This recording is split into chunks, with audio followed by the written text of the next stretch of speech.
Only about 7 minutes, so I will try to explain you what I do in Russia, what I all did in Russia. Quick overview. This is the flight to the stratosphere with Russian MiG-25. This was the space training program. This was the flying and jumping on Mount Elbrus in Caucasus.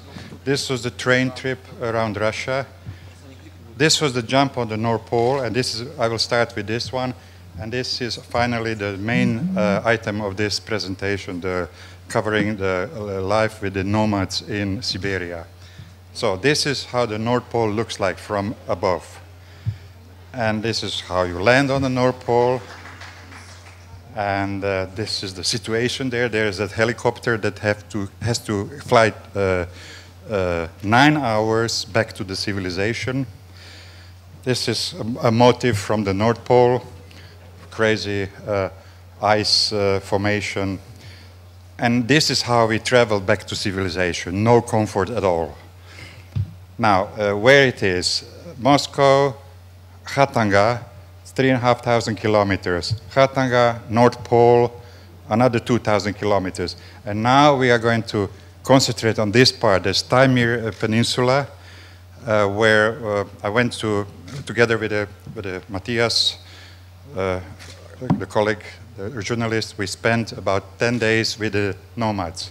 First, we landed in a city called Khatanga, about 3,500 people, and that's the very strategic place from where all North Pole expeditions and other expeditions start. This is the area where the mammoth was discovered in the 90s, and that mammoth, you can go and have a look. It's right there, 30 meters under the ground. Some remains from communist time, Marx, Engels, and Lenin. This is the river Khatanga, which is frozen for about 8 months a year. It's frozen. They can use these ships only for 4 months a year. The river is frozen so much, the ice is so thick that even very heavy trucks can drive on the ice. And now a little quick portraits of children and people in Khatanga.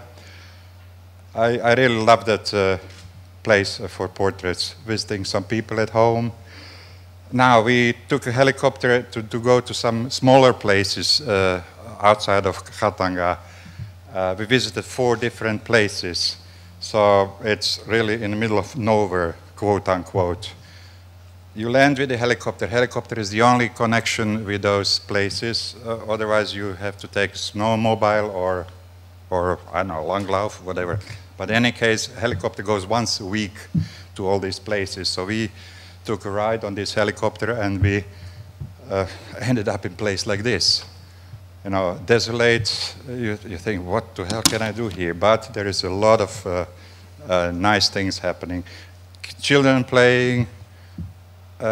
We've joined a group of these 2 guys who were fetching ice. This is actually drinking and cooking water.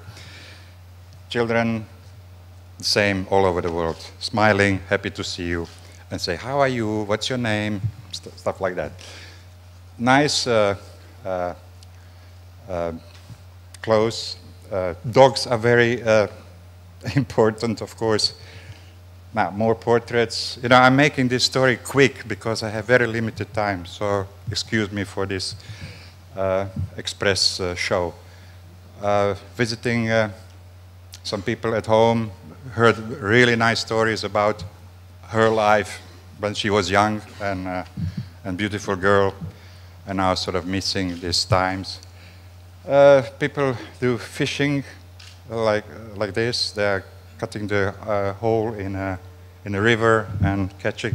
But the most amazing thing is that they went bare hand in the water, and the temperature outside was around -40. So imagine. Now this is the fish that they catch and probably sell. Now we fly on. This is how North Siberia looks like. It's beautiful to see this space, this freedom, this wilderness. It's amazing. These caribous just live there, roam there. And these caribous we will meet later. Now, we land in a place close to the nomads. Caribous are already waiting for us.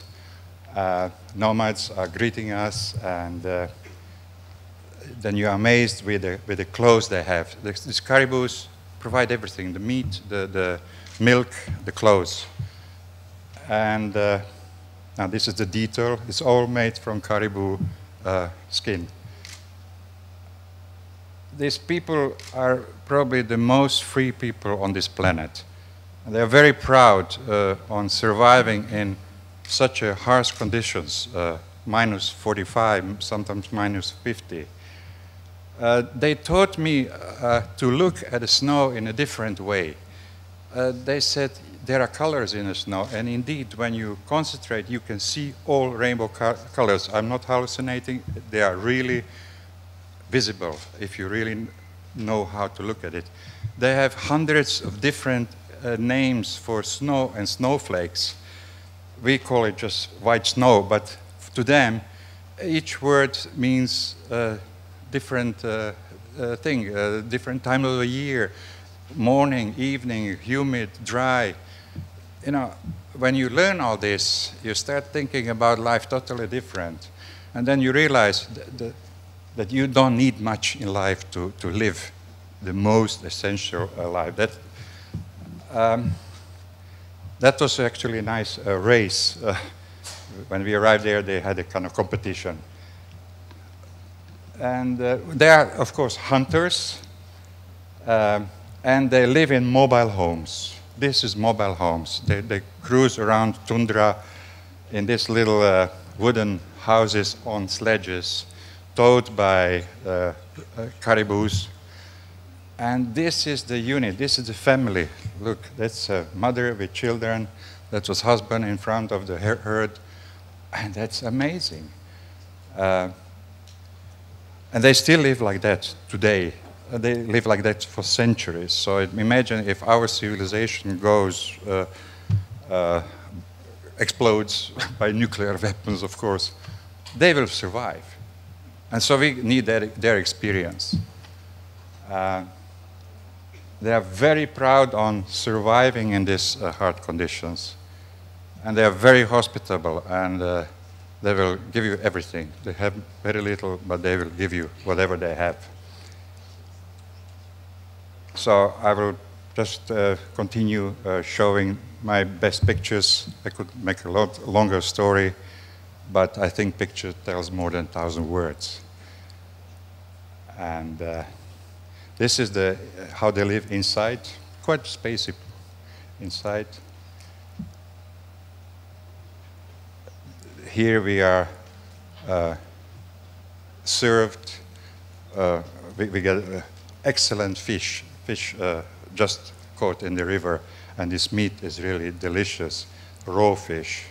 So that's a nice recipe to stay healthy and strong.